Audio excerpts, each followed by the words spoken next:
So dude, what's up? I'm chilling at AutoZone. I just caught this brand new Eevee here. It's fun to catch Pokemon in the Pokemon hills. What is up everybody, BlueDog35 here. As some of you may know, my car's got a massive oil leak. That is a piece of cardboard, pretty much completely soaked with new oil. I was going to lift the engine to get to the oil pan, just so I had better clearance for the rear bolts back there. But every time I step on the clutch, I hear a squeak. That means that the clutch fork is not lubricated. So that's kind of bad news bears. If that breaks or whatever, I do have a spare, but I have to take the engine out to replace it anyway, and it could leave me stranded. So today, engine's coming out again, and it won't be for a million years this time. It'll just be to do some maintenance behind the engine, and to fix the oil seal, the oil pan seal gasket, which I have right there. Felpro sent me a new one because they are so confident in it, and yeah, so I have all the stuff to do said job. So let's get to work. First things first, I'm gonna go over here and get my antifreeze bucket. This is the bucket that I use. Actually, no, this one is not. This is the one I use for oil. Alright, that's my antifreeze bucket, durr. So we're gonna, see, there's still antifreeze in it. We're gonna place it under the passenger side of the vehicle, and we're gonna line it up with this thing called the petcock. I know it's got a funny name. You can't really see it, but it's got a little twisty deal there, and that little nozzle, come on focus, that little nozzle right there will spray or emit antifreeze when I open the system. So because this takes a while, I'm going to take the cap, the radiator cap, off, and then I'm going to reach down here, and unfortunately it's not going to be on camera all that great, but I'm going to reach down here and open the petcock, and hopefully, there we go, there's some antifreeze starting to tinkle out. I'm not going to open it a whole bunch because then it'll spray everywhere, and I don't want that, so I just got it cracked, maybe a little more.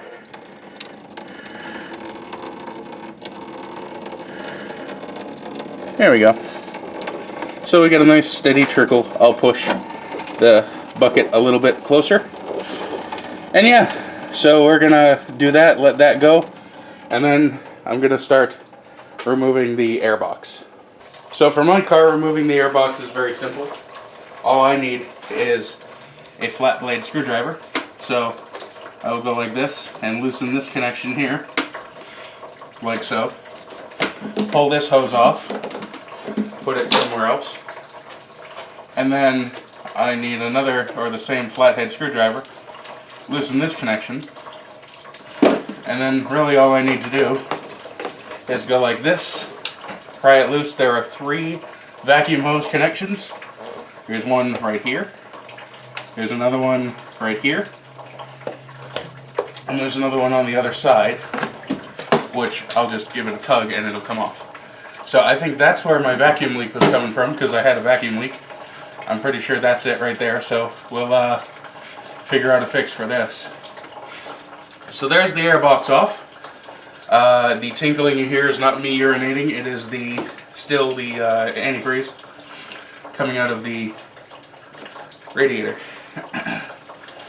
Our next, for your car, you're going to have a deal coming up here that's a 10mm bolt, or 10mm bolt, and then there'll also be another one here.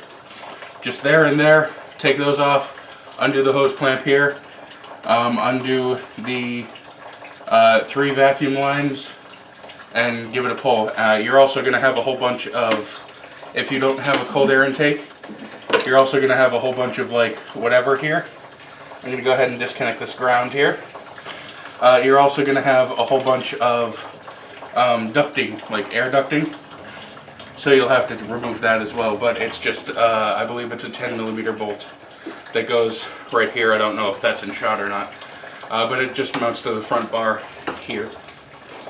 And then also there'll be a 10mm bolt right here, and then there's a little thing that kind of clips in down there, and you just kind of pull it up and out. My next plan of attack is to undo the transmission pitch stop, which for some reason is already undone. Alright, maybe that's the clunk that I feel whenever I take a left turn. I do not know. I do remember putting it back in, so it must have vibrated loose and was not tightened enough. I'm going to see if I have something that can replace it, but I will have to order a new one if I do not. But anyways, it would have had a bolt that goes through right here and a nut on the other side. Both of the heads would be 14mm, and what you would do is you would put a ratchet on the bolt, or a ratchet on the nut, and a box wrench on the bolt, and take it off. And then slide the bolt out of the pitch stop. So a quick a quick search on the old gargler there, the interwebs, has shown that this is actually a common occurrence for after engine swaps or engine rebuilds or engine installations. The pitch stop bolt to the transmission kind of disappears. I guess they have it like Loctited in or something, but I will say, when I replaced the transmission on this a few years ago, we torqued that down and it stayed, because it was there when I took the engine out a couple years ago. Anyways, your next step, pull this vacuum line because it's not needed. Well, it's not needed for the engine to be in there. And we undo these wiring harness clips. It's just 2 clips. I know my arms are in the way, but it's just 2 clips. You push down on the button and give it a yank. That is the entire wiring harness disconnected from the engine. So this thing's ready to pull. I just got to undo the bolts for the transmission. I also have to undo the power steering pump, and I really don't want to do that though. But yeah, I have to undo the power steering pump, and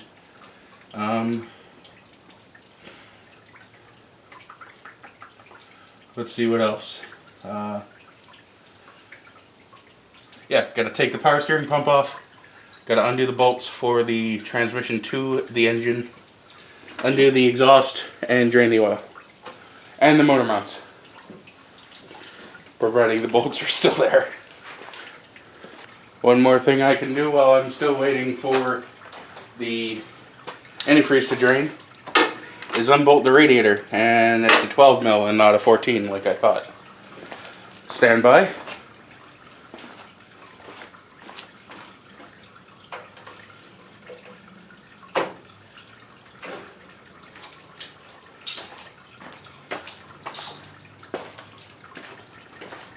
Alright, I'm back with the right bolt, or the right socket. Man, I just call everything by the wrong name, don't I?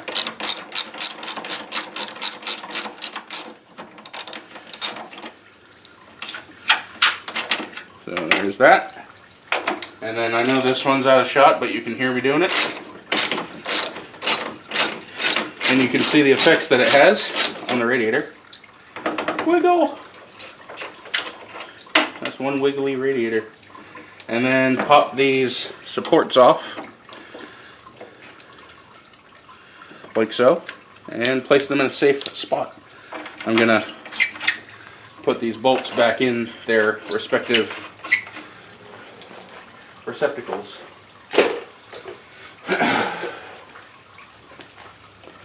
Also, one more thing that I can do is remove the upper radiator hose.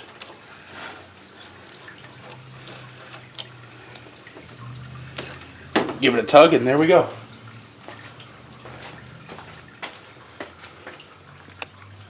before I get too far into the, I guess, nuts and bolts, forgive me for the pun, I'm going to go ahead and disconnect the negative. Oh, it's already loose. Oh, come on. This is having the same problem that Mike's Subaru had. I'm going to have to buy a new battery terminal because these Subaru terminals are really flimsy. But anyways, disconnect the positive one first, and then disconnect the negative. The extra wires you see in the engine bay are for my auxiliary lighting and my horns. I have the typical douchebag hello horns, and they require a direct 12 volt from the battery source.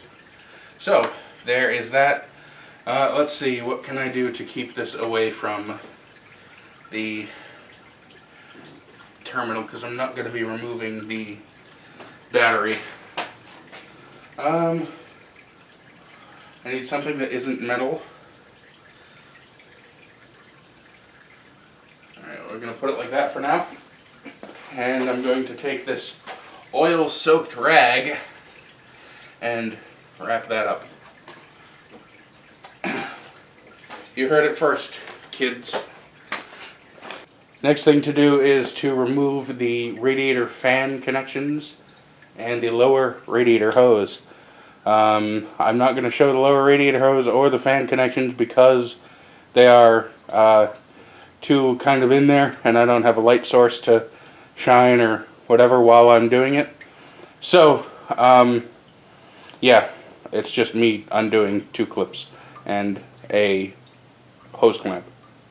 As you can probably tell by the still trickling water sound, the radiator is still draining. I have actually physically tilted the radiator, pulled it out of its mounts on the bottom, physically tilted the radiator to help it drain more.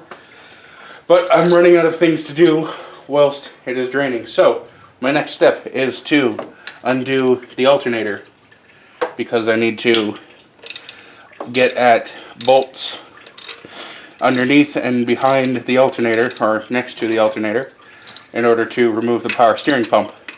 So I do have a video about this, kind of. It's how to change the belt, the pulley right here. So right now I'm just taking the tension out of the bolt. That's all I'm doing. So I can probably spin it by hand now, and don't need to have the annoying ratchet sound. There we go. Now I can undo this one. These are 12 millimeter bolts, by the way. And this one's just a pivot that goes through a mount that is on the block here. The alternator is not coming off, but it has to be loosened. So there's that. Let's see. Let's pick the radiator back up for a second. And then, boom, there's the accessory belt. I have the radiator removed. I did that just by pulling it up. There are 2 rubber grommets down there that it kind of just sits into. I'm currently looking for my screwdriver. Seems to have vanished from the material sphere. Jump cut to 3 or 4 minutes later. I have found it. I'm going to remove the upper radiator hose from the engine. That will give me better access to the power steering pump, which I need to remove. There we go.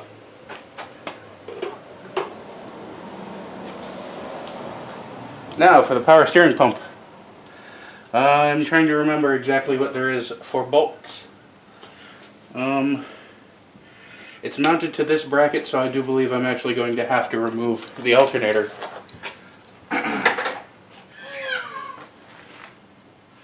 So I'm going to go ahead and remove this bolt here. It's a long bolt with a captive nut, well, semi-captive. It's on a little bracket thing. And then you can just kind of tug it out here. What I usually do to keep track of stuff like this, I'll put them together because that's, you know, that's what it goes into. And then, boom, it's a handy little whatever. Now I'm going to take my 12 and I must remove this bolt. This is what actually holds the alternator to the tensioner here. So there's that. I'm not going to remove the tensioner. I am going to remove this bolt, however tough it may be. And there's a few threads on here. It's like from a Healy coil or something, but I didn't do that, so I must have cross-threaded it at one point. Then I need to remove this up here, which is also luckily a 12. This is the charging deal. Always keep track of these nuts. They're very, very easy to lose. So just put it right back on here and call it a day. Then I got to undo the clip here. It's just got a tab that you press. I think I can do this better. Nope, never mind. You know what, I can do it better like this. I completely forgot that I can move it now. There we go. Now we relocate this and we should be able to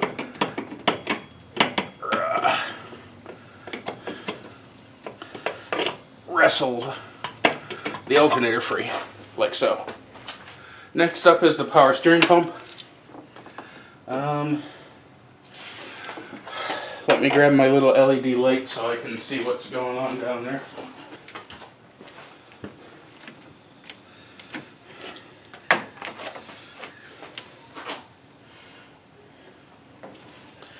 Right, there's one mount there and another mount there. And they are 12 mil.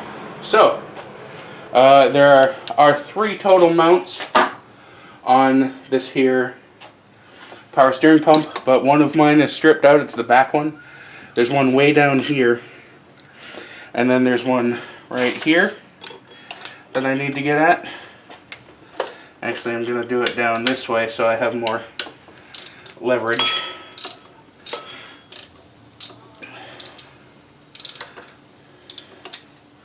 Should just be able to turn it out now by hand, or not. I can do it with the socket though. Finger that out, huh? Alright.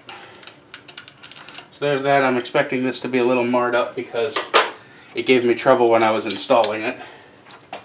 And then the other one is right here. And then, yep, it's loose now. So, we will, come on, where's the nut?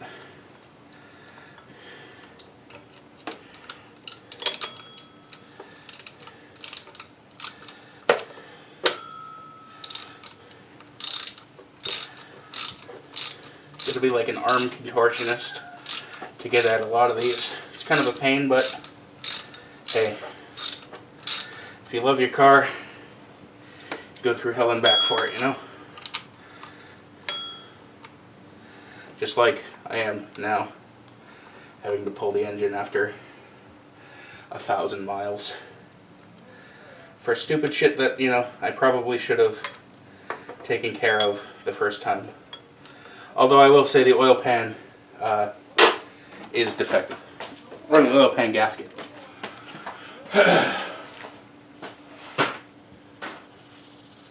So, the next thing to do is, this should be free, like it is. I am just going to disconnect the little deal here. I forgot about this when I installed the motor. I had to dig down and with my fat guy arms. This one will benefit from a little flat blade screwdriver. Just push down on the clip and boom, it'll come apart. So now with these here lines, we're gonna just put the power steering pump off to the side, like so. It's right over there. Next thing I'm going to do, because I need to reseal the oil pump, is disconnect the oil, this guy, is that in shot? Yeah, it is, the crankshaft position sensor. Then I'm going to remove the crankshaft, or the crank pulley, this guy right here. What I need to do is I need to find my 22mm socket. So I got my 22mm socket, my 1/4" Craftsman, my 1/2" drive Craftsman ratchet. Make sure it is going in the correct direction. And I have Mrs. Fix-It. This is a rubber mallet. So what you're going to do is put this guy on here. And let me see if this is in shot. It is. Let me pull up here just a little bit. Normally, or if I were to spin this this way, because the engine spins this way, then if the car was in gear, it would move. So what I'm going to do is I'm going to position the socket on here and hit it with a hammer a few times, because that was torqued down pretty good. And now I can pull, or I can get the nut out, like so, or the bolt. And then if you ever have these stuck on, this one isn't, because it'll just plop right off. But if you ever have those frozen on, don't ever pry with a pry bar or anything, because this timing cover is plastic and you'll break it. So if you have to, just go at it with a rubber hammer a couple times, or even put something over it and hit it with a regular hammer, 3-pound sledge or something. Just don't damage any of the pulley surface. And then hold it like this. Let me see if I can get a better shot.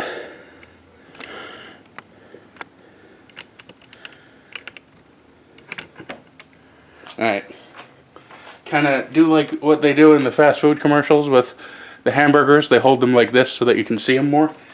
Kind of do that with this and wiggle it like this and pull towards you at the same time, and it'll come right off. Alright, so there's pretty much the entire front of the engine disassembled. All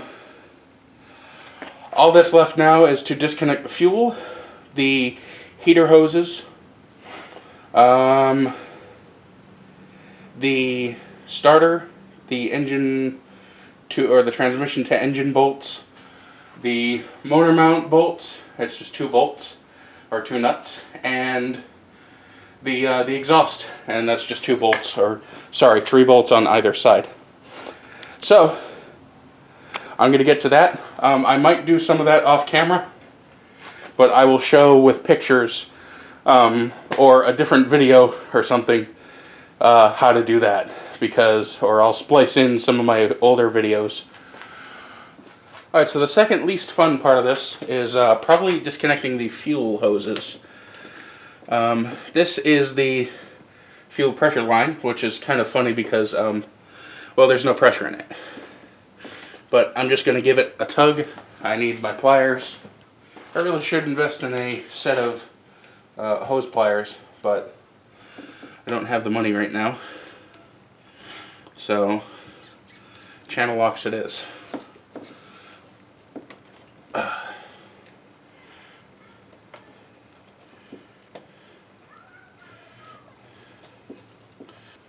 Hopefully I didn't nick the hose up too bad. There may be fuel spray when you do this. There we go. There's a little bit of fuel in there. So I'm just going to kind of tuck this up out of the way behind the fuel filter. Brute force. There we go. And there's a little gas in that one too. Surprise, surprise, right? Let's see, where can I route this? Will it stay? Oh, looks like it's doing all right. All right, and then just this this second to last line. This one actually has a hose clamp. I know the other one should. And just give her a little rip. This one doesn't have any fuel in it, but just to be safe, and put it over there. So my least favorite part of this is over, which is good. Actually, aside from the heater hose lines, which are behind here and connect to the crossover pipe. So I need to secure my screwdriver again, my vanishing Houdini screwdriver. Which actually, surprisingly, is right here. I don't think I'm going to get, or be able to get you a decent angle, but I'm going to try. Next step is the heater hoses. Unfortunately, you can't really see them from over here. Actually, I lied. Next step is this vacuum line, which should just pop right off, like so. Come on.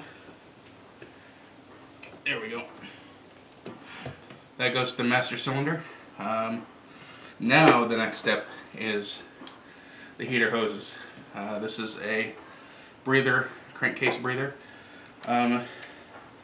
This one is toolless, which is awesome because it's just got a little like wing nut thing.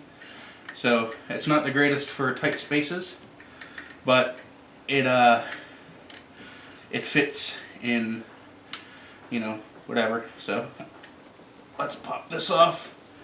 There is some antifreeze in here because the heater hose or the heater core is still full. I'm gonna put this up here for now and pull the toolless hose clamp off. And then this one does use a nut here, or a screwdriver. So amid the fuel fumes, I'm going to slowly become one with the car, man. There we go. For most hose clamps, you can also use an 8mm socket, usually. Come on. There we go. And that was a lot of antifreeze that came out. But we're gonna put those up there for now. Alright, so please forgive the poor lighting and the handheld camera. I am underneath the car. Well, kinda. The oil drain plug is a 17mm, at least on my car. Your results may vary. But we are going to loosen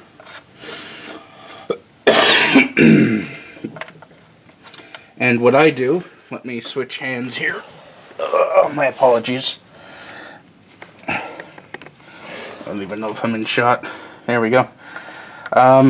What I usually do is I push up, and then right when it's about to go, I let it go like that, and that minimizes crap getting on your hands, even though it did not in my case. But yeah, the engine holds, or the oil pan holds 4.2 quarts, and yeah, it drains rather quickly when you have the crankcase open. So there it goes. It looks like relatively new oil because it is relatively new oil. It is under 1,000 miles, or well, it's a little over 1,000 miles. But we're gonna let it drain, and then come back under here, undo the let's see, undo the bolts for the I don't want to touch my camera with my other hand, but we're gonna undo the bolts for the exhaust. There's 3 on each side, one like this, which is this one, and then 3 over there, and then the engine mount bolts, which are right up there somewhere. Yeah, they're right under the exhaust actually. So I might just take the entire header off because it'll be easier to get at everything there, because that's just 2 bolts right there. And then yeah, we'll be ready to tug the engine on out of here. Alright, you'll have to excuse my labored fat guy breathing because I'm laying on my back and it's quite uncomfortable. But I have the header off and I have the bolts for the engine mounts removed, and yeah, that's pretty much all I gotta do underneath here. Oil is drained. This is just a quick tip, I guess, mid-roll tip. This is a good way to check your valve seals for oil. They would leak into the exhaust port if they were leaking, and all 8 seem okay. There's 4 for each cylinder. They all seem fine. I already checked the ones over there, and there's no leaky oil or anything like that. My only, I guess, concern would be that over here I lost one of the bolts for the header, the third one on the closest side over here, and that caused an exhaust leak. So we're gonna figure that out. I need to pull all this off and reseal the oil pump. At least I think so. I'm gonna take the timing gear off, take a look at it, and figure out, because there is some oil leaking from here. It might just be the front of the oil pan, but I'm not really sure. So now it's time to double check everything that I disconnected up top, because we're all good down here. Undo the bolts that hold the engine to the transmission, and yank it on out.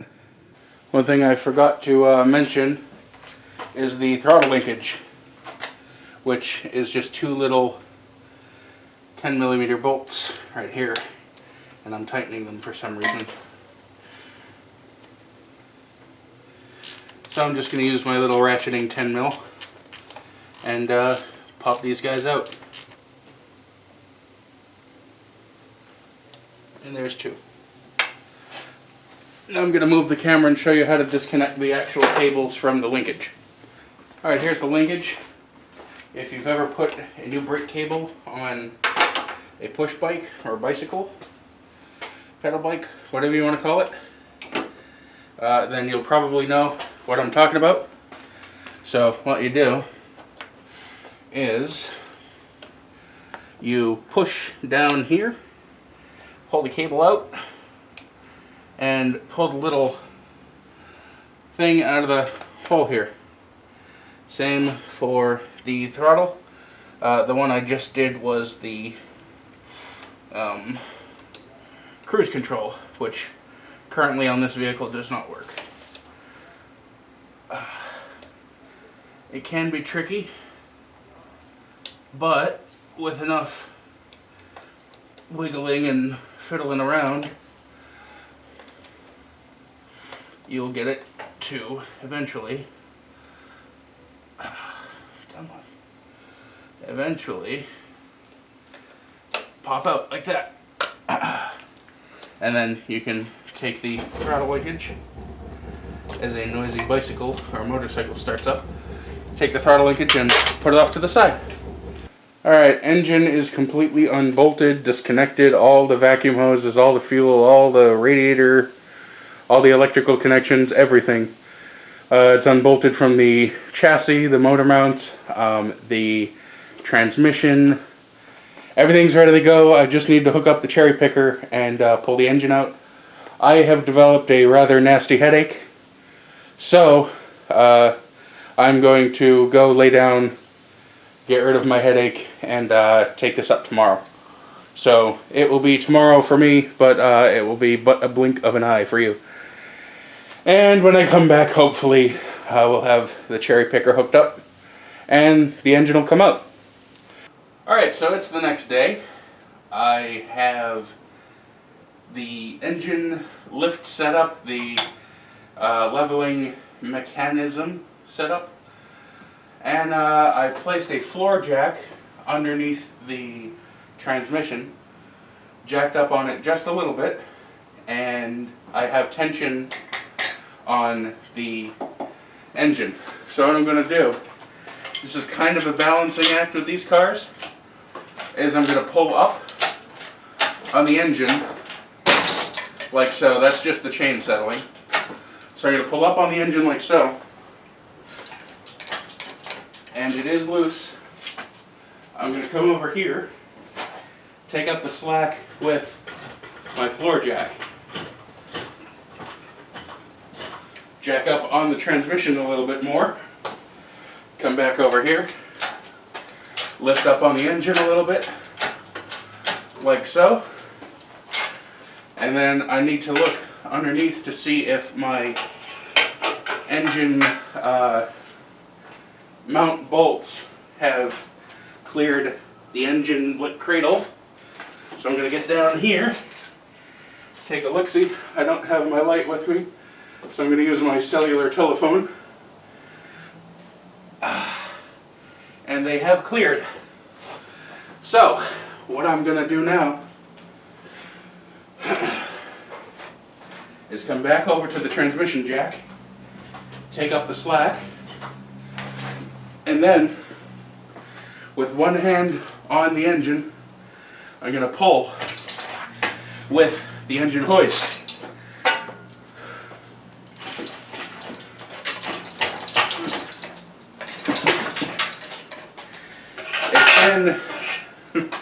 It can be tricky.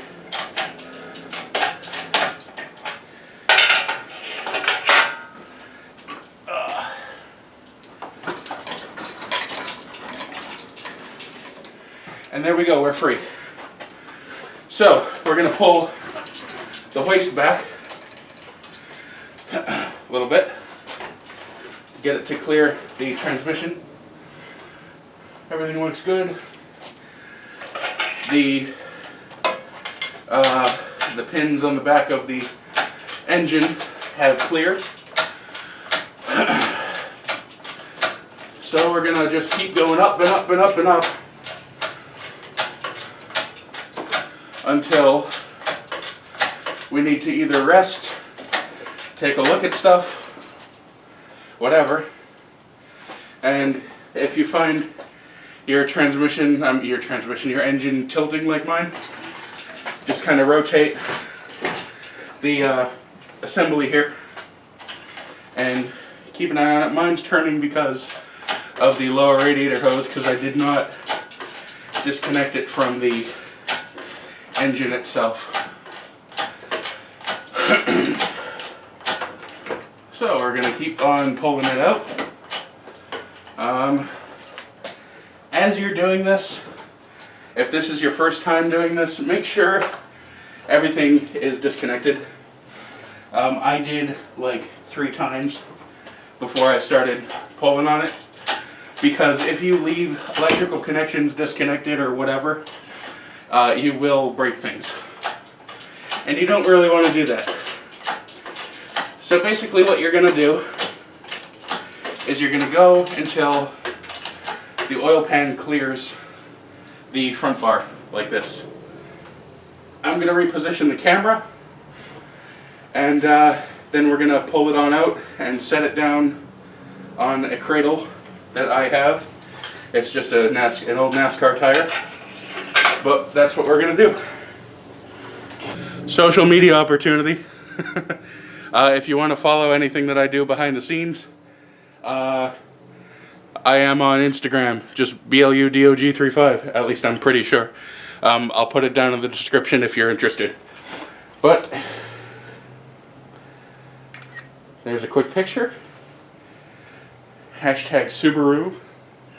Alright, sorry if this is a bad angle, but it's all I could manage. So we're gonna very gently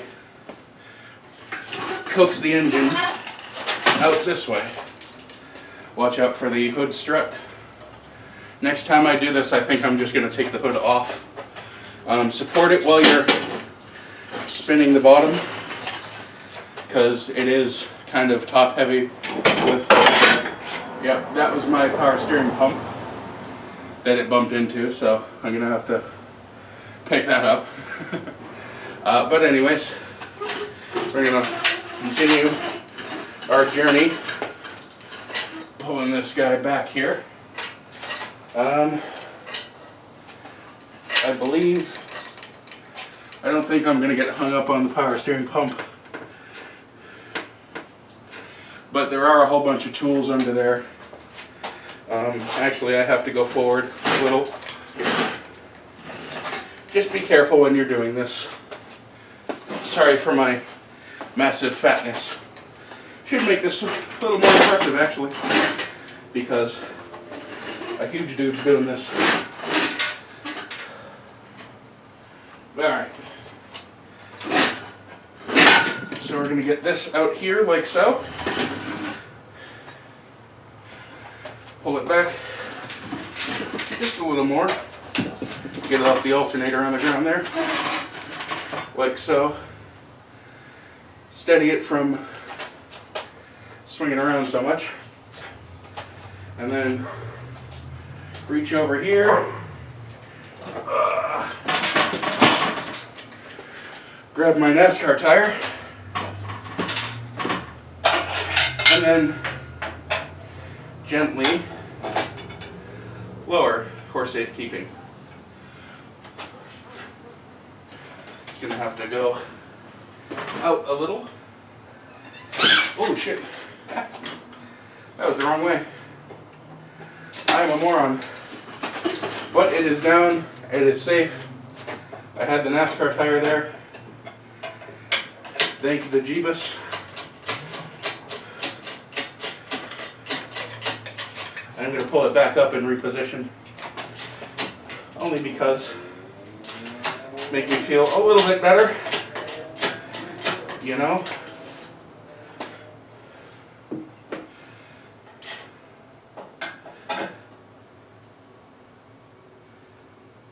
Alright. There we go. Now we're good. Engine pull successful. Barring a minor catastrophe that almost happened. And once again, Thaddeus sits with no engine. But, it's going right back in once I fix the leaks and stuff. So that is my semi-instructional how-to on how to pull a Subaru engine. Non-turbo, EJ251, that's what this is. But the same method will work for a lot of other Subaru engines that are non-turbo. Quick analysis of what I see. My oil leak looks like it's coming from the right bank cam seal. That's what it looks like. And also the rear of the oil pan. So, we're going to address that. I'll potentially get a new cam seal. And we will figure it out as we go. If you like this video, please rate, subscribe, like, comment, send me death threats. Check out links in the description. And I will catch you in the next video. Thank you very much for watching. And if you have any questions, leave them in the comment section. And I'll do my best to answer. But yes, as always, thank you very much for watching. I appreciate it greatly.